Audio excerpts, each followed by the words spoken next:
What we heard was that there were rumors around a J50 warrant of arrest that had been issued for Senona as well. Now, you know that there's about 4 officers who have been suspended in relation to the Port Shepstone scandal as well.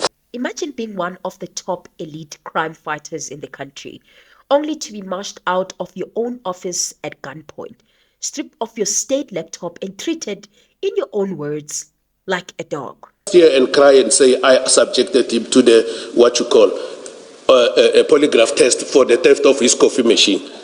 That is not correct.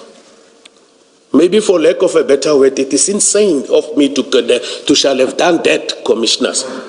If you are a victim, then I put you on the polygraph test. That is wrong. He misled the commission. I want to pause there and continue with my statement. Sorry, General. I'm not sure I follow that. What exactly is not correct? It is not correct that he was subjected to polygraph examination because of the theft of his own coffee machine that was stolen in that office. It was not only him. The person who initiated everything and made arrangement is Brigadier Nyuswa. I only signed the call-up instruction. And I believe the commission is in possession of those documents. I don't have my tools of trade since they were taken when I was taken at gunpoint out of my office. My laptop, my gun, my laptop is gone, and then documents that I was supposed to prepare for my disciplinary, I was taken out of my office like somebody, I don't know, for lack of a better word, like a dog. And that thing is still a pain here. And it cost me to lie in hospital for 2 weeks. That is the bombshell reality dropped today at the Madlanga Commission of Inquiry by the suspended KwaZulu-Natal Hawks head, Major General Lesetja Senona. After months of delay, subpoena and legal chess loops by his lawyers, Senona finally fired back. But the state unrolls the J50 and heavy accusation of state capture by ruthless drug cartel. The question isn't just why he was suspended, it is who holds the keys to the kingdom. Commissioner, I work outside. I'm an outdoor person. You clock in through a checkpoint in the morning, you clock out at a checkpoint. There's no time, you cannot go out at a certain time.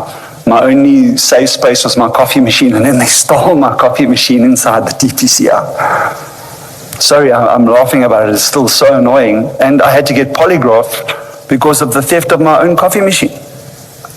Who asked you to be polygraphed for the theft of your own coffee machine? General Senona. There were other exhibits, there were other items that were going missing in the environment. And again, I was seen as a suspect, and I had to go and get polygraphed for the theft of my own coffee machine. Do you know if you passed? I passed.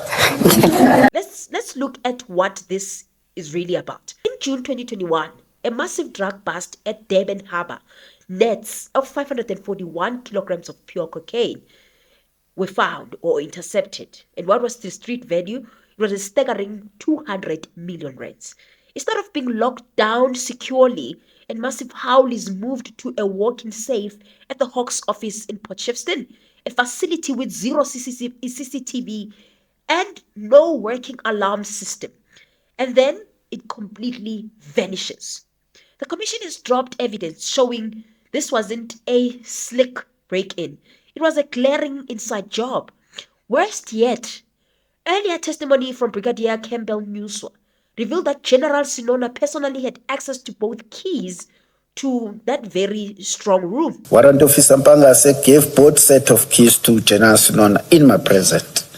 At the time, it made sense to me that the provincial head should take the keys because this was a big drug bust, and who better to have ownership and responsibility over the keys than the provincial head, especially since the safe could not be accessed without the keys.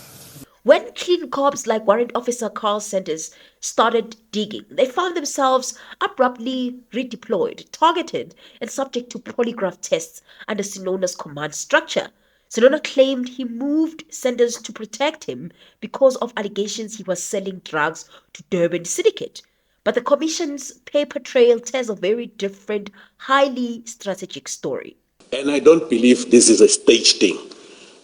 Hardened criminals came and stole this cocaine. They grinded this thing there on top, they ground it at the bottom, and then go back to the first one. Yeah, look on the floor there next to that thing that looks like a chair is a mechanism that was there, the locking mechanism. This safe has got a serial number, number one. This safe has got the SAPS approval. Now, the investigators, I expected that by now they shall have received an expert report that will either confirm or dispute what Brigadier Nuso was coming to say here. You can't just by a naked eye come and say this thing was staged, he was surprised. This is a real crime scene. Obviously, as expected, he's denying his involvement in the bust. He's saying that he was never involved, and that those people that have came before the commission saying that there were individuals that are known that are involved in this bust. He says, why didn't they arrest those people by now? And that he doesn't know, of those people that are involved in the bust. And what then tops it all is the fact that this guy, when he was asked about procedure and following the proper procedure, because he played a role whether he likes it or not with regards to that.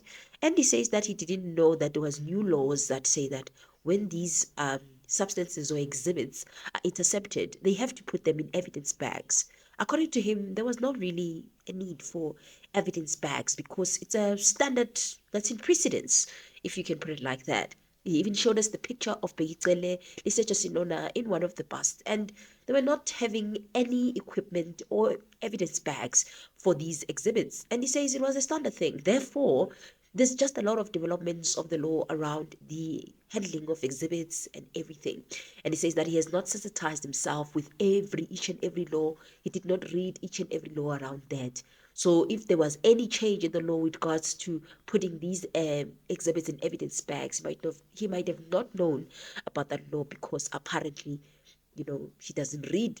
That's literally was his confession, that the laws are changing all the time. You see that space there, commissioners. I talked about this in January. When you look at that space there, inside there, this is where these photos were taken.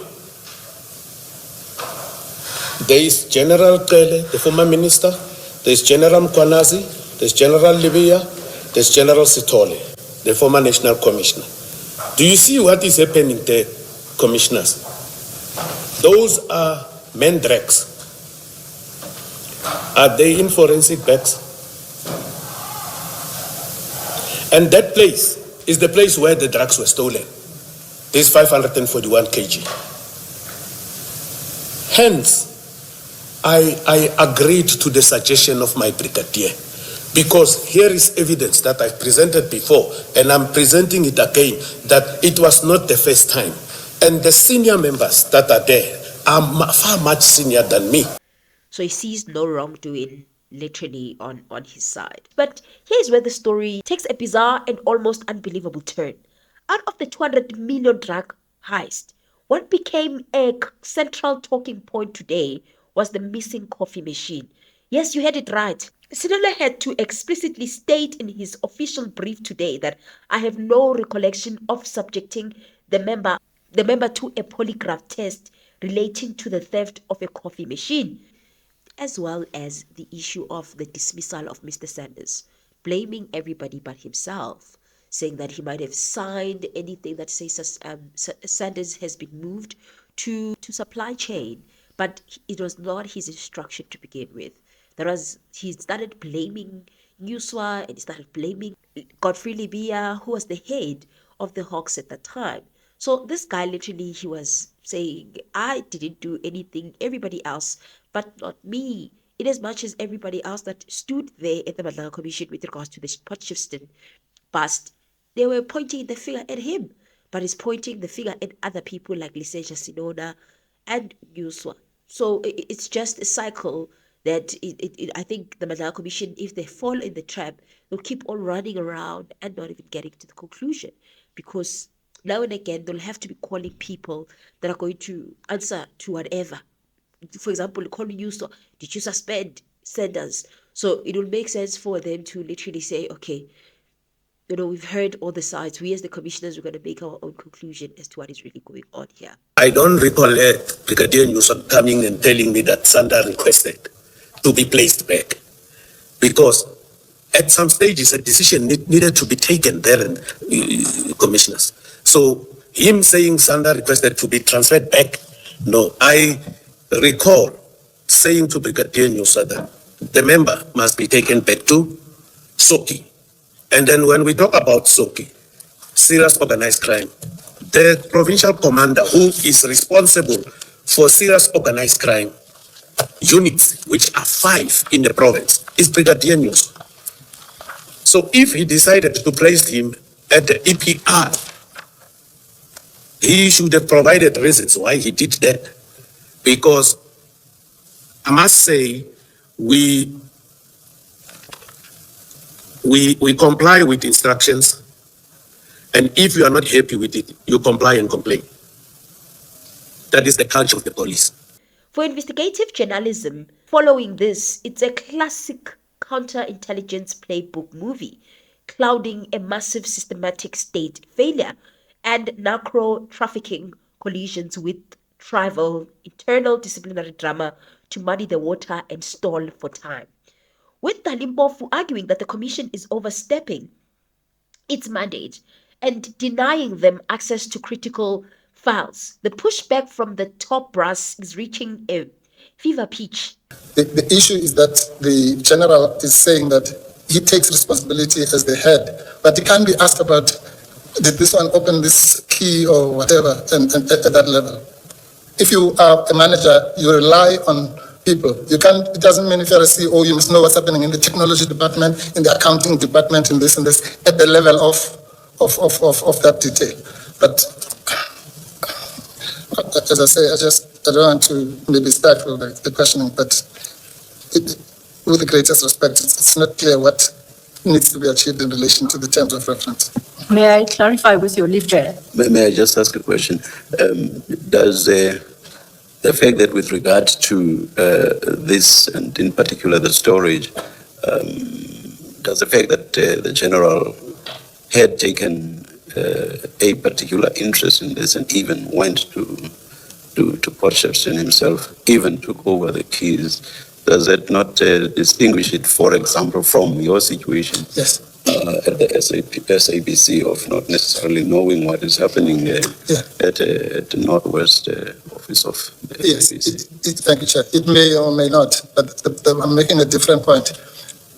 The point is that to what end, in relation to the terms of reference? General Senona claims he's an innocent man being targeted by internal SAPS power struggles and political warfare. But when 500 kilos of state-impounded cocaine walks out the front door under your watch, not recalling detail doesn't cut it anymore. The Madlanga Commission is exposing a dark reality.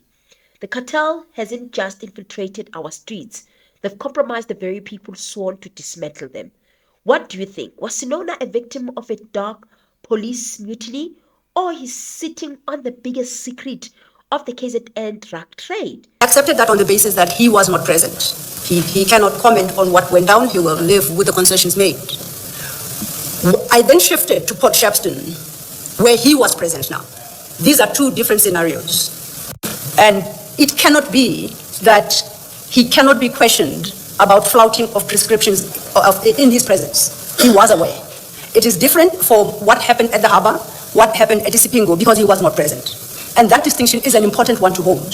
The conversation we have had over the past so many minutes is about his presence at Port Shepstone, his approvals, maybe not approvals, but his failure to act when prescripts are flouted. That he can respond to.